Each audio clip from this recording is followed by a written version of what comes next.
Hello, everybody, and welcome to Seize Your Day. Boy, I have got such a wonderful guest coming up for you. I've known Anna for quite a long time. Anna Grace Taylor. She's an angel therapist, a spiritual mentor, healer, and she's an author of a phenomenal book, which I absolutely love. And we're going to have her tell us all about it. She does Messages of Grace. I want to read this so I don't miss anything. And that's the name of the book, Messages of Grace, 111 Notes of Love and Guidance from Your Angels. And what I love about it is I open it and always get a spot on message. So she has her weekly angel reading videos. We're going to find everything out about her. A Love and a Cup of Tea is the name of her podcast, and she'll tell us about that as well. So help me welcome Anna Grace Taylor. Hi, Anna. Welcome to Seize Your Day. Oh, thank you so much, Susan. I'm absolutely honored to be here. It's so nice. I know that we've seen each other, but I can't even begin to remember how long ago that was. So at one of our angel camps, I'm It was, sure. yeah, it was a long time ago. I think maybe the last time I saw you was in Denver, perhaps. Wow. But before that, I mean, we're talking, I probably last, met you maybe 18 years ago or something like that. It's crazy. So, It's and that's a big chunk of my life. Yes, I know. Anna, tell me a little bit about how you got interested in doing this type of work. Is this something that you acknowledged about yourself from the time you were a child, or when did it Well, start? I would say that I didn't grow up in a household that talked about angels or spirit or even, another life after this one. But I do believe looking back now that I always had a sense of something other than me. I just didn't really understand what that was. And if I remember at times when I was younger, I would hear my name often when I woke up, or I would get a warm feeling around me. And I was very, very sensitive as a child. And actually, by the time I was a teenager, I'd had several surgeries and I became really unwell. And I think at that time, because I was so seeking healing and guidance, and I was really struggling with a lot of things in my life, I automatically, for some reason, was drawn to alternative spiritual energy work. And my family had never told me about anything like that, but I started to meet people, first of all, who did massage and reflexology and Reiki. And then I met somebody who was just a pivotal part of my journey, who would have conversations with me about spirit and energy. And although I had never been taught anything, I never had any books like that, I just knew what she was talking about. So, and that was at 18 years old. And so, very early on, I just started asking a lot of questions. And then by the time, around the time that you and I met, because we did the same kind of class together, I was 22 years old, and I just thought, oh, great, I'm going to learn something about the angels. That would be nice. And just had no idea that I was going to do readings or anything. So, yes, I did have some kind of sense of my sensitivity, but I really didn't know how to use it. I just thought I was weird, you know. I think it's so important to say that because so often people think that this is something that you're born with and that it's not something that can be developed. And I always tell people that we all have it. We just have to exercise it For like a sure. muscle. So I think that's really interesting, the point you make that you rather late, 18 years old, that you began to really explore this part of yourself. So Yeah. that's really interesting. And yet also at the same time, I didn't have that sort of diversion after that. I never did anything else. I never kind of questioned. I mean, obviously I've had little blips in my faith, but I didn't have that part of my life. I know a lot of adults that kind of come to it and then they leave it and then they come back to it. I just, from that age on, there's just always been a part of me. So I feel like, although that early part of my life kind of took me through a bit of a roller coaster, really, I also know that I wouldn't do what I do without that early learning that I had. So yeah, really grateful for it. And what made you write the book? What was that all downloaded? Did you get the idea in meditation? What made you write the book? It's so interesting because you know that I've had a Facebook page for a long time, and I was very lucky back then, sort of in 2011, 2012, where, you know, there were a lot less people on Facebook and lots more of our content was being seen. And I started to share messages, just like the ones that you see in my book, and posters and various visual kind of art things. And it just flew, my page kind of blew up, and I really understood that I had a way of sharing with people, and I wanted so much to be able to do that. And I always say that social media feels like it was made for someone like me, because I can do it in the comfort of my own home. I can reach, you know, hopefully lots of people doing it. But I also love writing. I've always loved speaking. You know, talking to you is like a favorite thing. So the fact that I then decided to put it in my book was really because I had so many messages already written. And during COVID, I remember a friend of mine saying, "Oh, when are you gonna like write that book then?" And I was like, "Oh, yeah, now might be a good time, mightn't it?" So I actually had a lot of the messages, not every single one, but a lot of the messages I compiled all the ones I'd shared and then wrote some more. And but yes, at the time I wrote them for me, and I wrote them for my Facebook page, and they became yeah, they're channeled straight from the angels. So every message that you hear always ends with "We love you, you're angels," because I used to write, "Okay, angels, what do you want me to know right now?" And they would write this paragraph, or in some cases, a few paragraphs.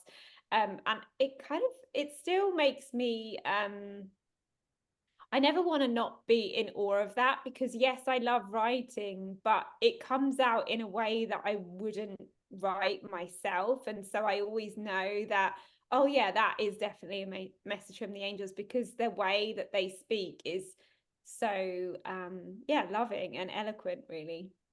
I like that you mentioned that because people will often say, how do I know that this information is divine guidance and that it's just something that I'm making up? How do I know the difference between those two? Mhm. And that's what I have noticed as well. They use different words than I would use. And I like the way you say eloquent. You know, even if they're going to give you a message that might be, could be, understood as a bit fear-based, like maybe it's time to go to the doctors or something like that. They present it in such a way that it comes from a loving place. Right, right. And it also, the feeling that I get, not just when I originally wrote it, but every time I pick up that book and I read a message, even though I've potentially read most of the messages hundreds of times by now, I still get that feeling of like, oh, like, isn't that so nice? Because I don't actually feel like I wrote it.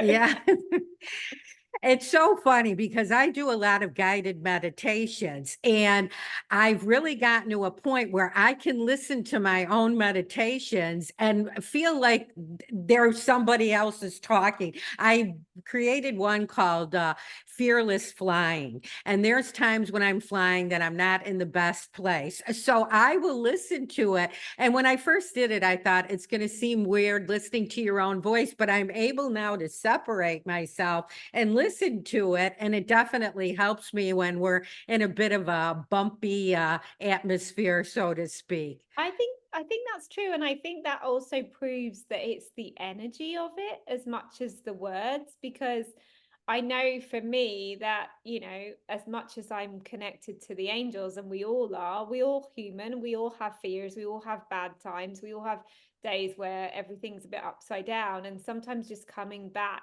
to the that loving space that you created something from is what's healing in itself, isn't it? Yes, exactly. And I think that that's just so true. Now, what made you decide to say it's 111, right? What made you choose that number? because it's my number. It's my That's sign your number. number. And I was like, you know what? I can't do like hundreds and hundreds and hundreds because that would make for a very thick book. And I felt like it needed to be a substantial amount anyway. So I was playing potentially with 101 and things like that. But 111, honestly, I've always come back to it. It's always the number that I see when they're saying hi or they're giving me confirmation of something. And I also knew that people would remember it as well. And do you have a specific interpretation for that number? Because I know sometimes people talk about seeing repetitive numbers and what they mean. So I'm interested what you think 111 means. Yeah, it's interesting because when I first learned about the angel numbers, I would say, oh, it's just a really good reminder to watch your thoughts and to make a wish and that your thoughts are manifesting. And I still would say that to people if they weren't completely familiar with the angel numbers. I think that's a good representation of it. But I also think that because so many of us see that number, to me, it really does just feel like a hello right now. 111 or 1111, it just feels like a hi, we're here, we've got you. So for me, because I see it so repeatedly, I will just now see it as confirmation. Anna, pay attention, you're on the right path, or we're working on it. It's like a double sign for me at this point. So yeah, honestly, if somebody that doesn't have that experience sees it, I will often tell them to make a wish. Yes, and it's funny, that's a number I see all the time as well. 111. I also see the fours that we know, Yeah. 44, 444. And that for me, when I see the fours more than anything, that is my big signal to pay attention. The angels are with you. And definitely that causes me to take a second look at whatever it is that I'm thinking about doing. So, as far as your book goes, would you be so kind as to share a message from your book and then just tell us a little bit about the process? What is the way to use the book? I'm Sure. sure there's a multitude of different ways, but what are your favorite ways to use it? Honestly, I usually just hold the book in my hands like I'm doing right now, and I will simply say, Angels, what message do you have for all of us right now? Or I was going to say to you, Susan, because this is the other way that I would recommend that you say, Anna, can you read a particular number? Because it can also act that way. So if you think of a number between 0 and 111, if there's a particular number in your mind, particularly if you don't know the book and you're not familiar with the messages at all, that can be also a really great way to receive a message too. Okay, so I would like, if you wouldn't mind, to open it randomly Cool. and get a message for myself and our audience. Okay, so this is a really interesting one. This is number 67, and this says, age is just a number. Do not let your years on the planet tell you what you should or should not be doing. Do not wait because you are young or give up because you are old. Time does not reflect the depth of your beauty, courage, or wisdom because it does not define who you are. Nor should it limit your capabilities or your opportunities to form wonderful, fulfilling relationships. Some of the most profound words you've ever heard have been spoken by a child, and many of your friends were born decades before you. A connection is a connection. Love is love. Life is life. Live it now. We love you. You're angels.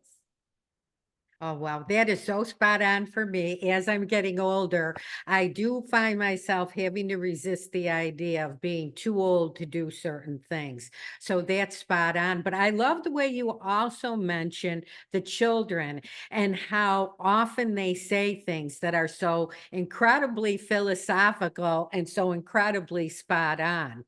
Mm.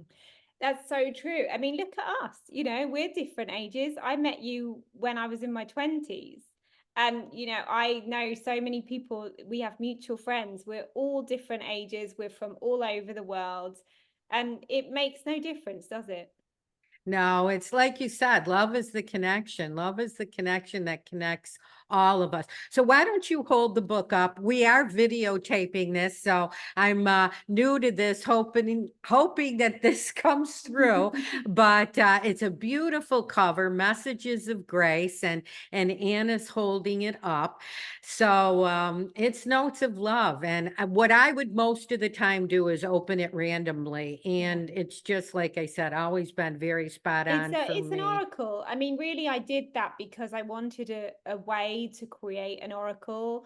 And at the time, I wasn't in a position to create a card deck. So this was a way of me having an ability to have an oracle that was easily accessible to everyone, that you could keep in your car or beside your bed, or you can give it as a gift to a friend who's looking for some guidance. And you're right, children, they wouldn't necessarily read every message, but I know certain, some of my friends' children, they'll pick up the book and it'll be like the perfect message for their mummy, or, things like Oh, that. So they're really open. And talking of children, I have so many nieces and nephews who give me so much hope for the future, because, they say some incredibly amazing things for the age that they are.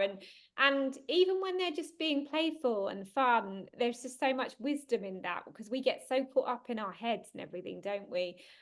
So yeah, I absolutely think it's true for all of us. yeah, and I think it's so important as well to get in touch with our own inner child, because that part of us that never lost the innocence, never lost that vulnerability. I think it's very important, and that's for another podcast, talking about the inner Mhm. child. But Anna, I know that you've had some challenges physically, and to look at you, you look radiant. Are there things that you have found that having these physical challenges have helped you with on this path? I can't speak for everyone, because, everyone has different experiences, but the people I know, I was talking to someone about this the other day, and maybe it's just my way of finding a blessing in it. I don't know, but the people that I know, including myself, who have particularly had physical challenges, actually, I think there's something quite specific about it. There's a deep compassion that I have for people suffering. And there's sort of because there's such a vulnerability, I think, in, having, either pain a lot of the time, or not being unwell. Being unwell, there's like a stripping so much of like, you kind of strips you of like the facade in a way, that I think it connects me to people a lot. It helps me to really empathize with them. And while I would say that I don't necessarily know that that would be not the case had I not had it, I don't know any different, honestly. And since I was a child, because I also had a disability from the time I was born, I think I've always just sat with people and talked to them when everyone else was running around and doing their busy things. So even just physically on that level, I think it slows me down. It gives me the ability to really listen very deeply. And I always joke that if I was able to kind of run around and be, running really fast everywhere, I think I'd be a little bit dangerous, because I think it keeps me really like present to what's happening. There's nothing like being really aware of your limitation to kind of stop you sometimes and really pay attention. And my experience, I think, has sort of got this double-edged sword to it, where I'm simultaneously really aware of my limitations on a daily basis, and also aware of my limitlessness because of what I do and the experiences that I've had. So it gives me that kind of real grounded approach to spirituality. I think a lot of people can talk about these things, but when you actually have to live them and really practice them on a daily basis to kind of stay on the planet, it really Yeah, helps. yeah, yeah. It certainly makes a lot of sense. What is your, like, say, daily ritual? Like you talked a little bit about grounding, keeping you grounded. What is your daily spiritual ritual? You might see it actually on my Facebook page every day, or pretty much every day, especially for the last few years. I always write something I'm grateful for. I am very just aware of the power of gratitude, even when I've had a bad day. Sometimes, sometimes I'll forget, or sometimes there's stuff going on, but most of the time, even when I've had a difficult time, like the other day, I really hurt my back. Today, I'm grateful for rest. Today, I'm grateful for my massage that I had. Today, I'm really grateful for the fact that my mum could come and help me because I couldn't move. There is something really powerful about saying, even though this is happening, I am really grateful. So, and it connects me to my blessings, but it also, I feel like it keeps me open-hearted too. Yeah, I think that gratitude is so important to come from that vibration, especially when things are challenging, because all of us experience going to victimhood. And I have often found when that happens, the other day, I was not having a very good day. And I will admit, I was feeling sorry for myself. So lo and behold, doesn't my toilet go on the blink in a big way? And I thought, oh my gosh, I know this is because where I'm vibrating, I have to get out of these dumps. So I stepped away and then figured out, because naturally it happens on a Saturday. You can't get a hold of anybody. The toilet's running like Niagara Falls. So I took a deep breath. I took a step back and I figured out how to really make it work like a MacGyver kind of thing with duct Wow. tape, that I was able to lift the float so it stopped running. But you really find it. That's why I have often said that when you start your day in a relatively low vibrating energy, do whatever you can to get out of it, because first you can't find your keys, and then you do this, and then you do that, and everything It escalates. snowballs. Yeah. Right. So having this whole gratitude attitude, there's always something we can be grateful for. And I know there's times, believe me, I say that we're not saints. There's times where, we lose our tempers and things like that. But the sooner you can corral those feelings and those emotions, the better you're going to be with the vibrations and bringing into your life what it is that you want versus what you don't want. And I think it goes hand in hand. I kind of give myself, like, I said to you before we got on air, that I had a bad week last week. I have been in a lot of pain, and I wasn't very happy. And I think it's okay to feel your feelings, but also to get to a point where you say, okay, I've given myself time to feel that. I can come back to that later, but right now I've got things I want to do. I want to take care of myself. I want to do this podcast. I want to sit in the sun because it's lovely weather. I'm going to do that because actually that will be far more helpful to me than wallowing. And it's so true. I have a swimming pool here in Florida. And so that has been what's been a lifesaver for me. And even the other day when I was so aggravated, I thought, okay. And again, that's where you get the little nudge from the angels. It's time to get in the pool. So I did. And I just felt so much better. Water is such a strong Oh, element for amazing. me. Water is, yeah, Yeah, yeah. it's just absolutely amazing. And I think to your point, as you talk about a physical challenge that you were literally born with, that there would have been so many different paths that you could have taken. But instead, you've become this incredible source of inspiration, motivation, and truly you have. I know from the time I met you, and there are so many people that look up to you, and I think it's so important for people that might have a physical challenge, especially, to realize that there's always a different way to look at it. Yeah, and I think that, for me, it's sort of acceptance, self-acceptance, acceptance of my life is a lifelong thing. But I also refuse to yeah, be stuck in what I can't do all of the time, because there are going to be days when I have that. But if I live my life like that, I would never do anything, Susan, to be honest. Right, I would right. I would easily, just think, oh well, never mind. If I didn't do something, every time I felt limited or every time I felt in pain, you'd probably never hear from me. So um it's just important because all, and the thing is, all of us have some kind of challenge, but I think it's easy to kind of get into pity mode, isn't it? Yes. And I think the most important thing is not to allow yourself to be defined by it, which is what you did. You didn't allow yourself to be defined by it. And I think that's what's so significant about the reading that you did, that it's very easy to allow ourselves to let our age define us.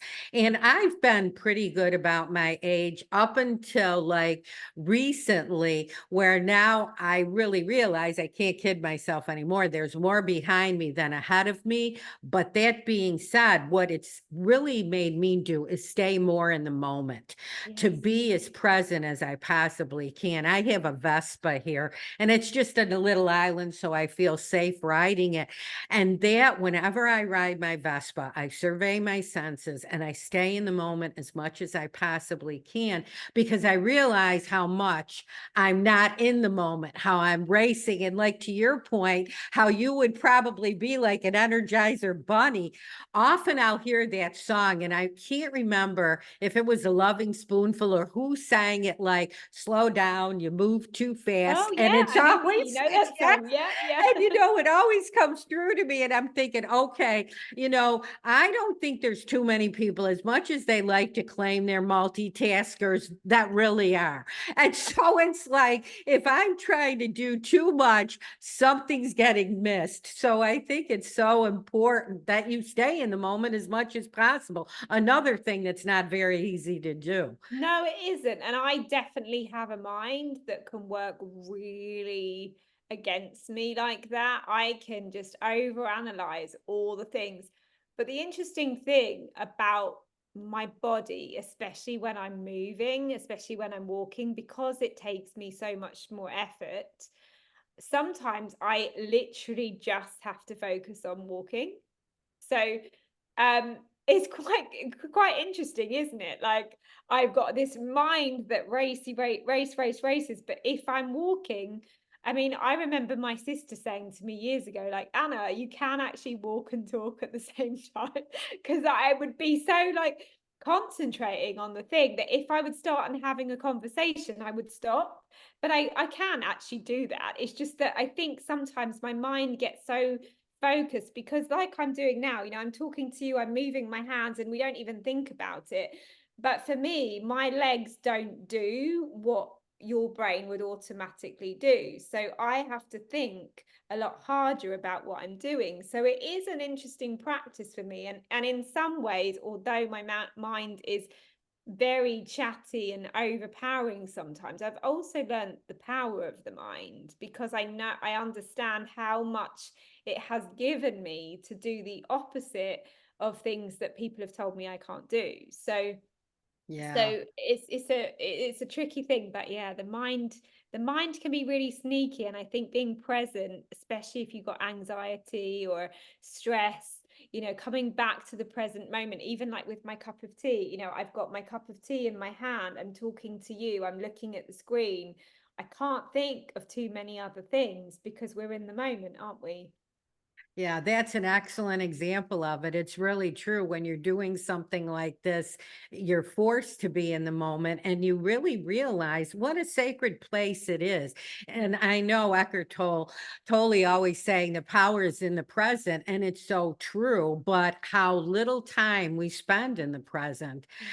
Do you have, like, you talked about over analyzing, and I tend to be the same way. Do you have like a certain tool that you use to stop your brain when it is going into that over analyzing mode? Sometimes it can just be as simple as my breath. So I will literally focus on counting my breath. So in, and then in for, say, in for 3 or in for 4, counting to 4, and then out just slightly longer. I find that the exhale slightly longer than in just helps my brain to really relax. And then often I will just like actually move my body as much as I can, or put some music on, because then I'm focusing on the song or the movement rather than the thoughts in my head.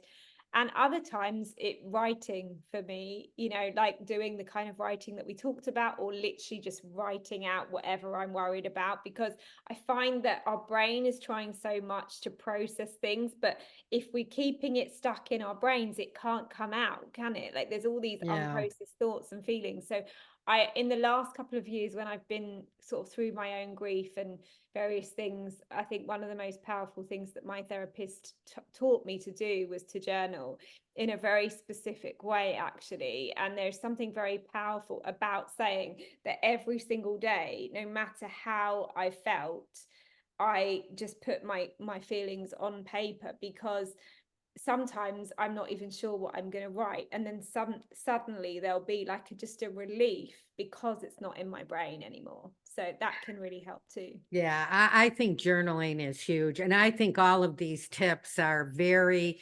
very much tools that people can put in their toolbox. I always visualize like a Santa Claus sack, and that any type of metaphysical tools we should put in this sack. Sometimes the breath work works, sometimes you're Yeah, too agitated. So moving, like yeah, for me, movement. getting in the pool and swimming a little bit, that will certainly help. Well, Anna, I cannot thank you enough for being with us. Is there anything that you'd like to tell our audience before we say goodbye? What can I tell you? I will say, because I did say to you, I had some exciting news. And I haven't told anyone this publicly, so I will wait until this podcast airs for it to be announced. But I actually just signed a publishing contract with Blue Angel Publishing to create an angel card deck based on my book. So I'm really excited about that. And we have another one in the works as well. So I just feel very grateful to be able to continue to share the angels' messages. And I'm so excited to be able to share them in this new way. And Blue Angel is a great company. So congratulations on that. And we really didn't get a chance to talk about your beautiful singing voice. So we're Oh, going to have you on again to discuss that.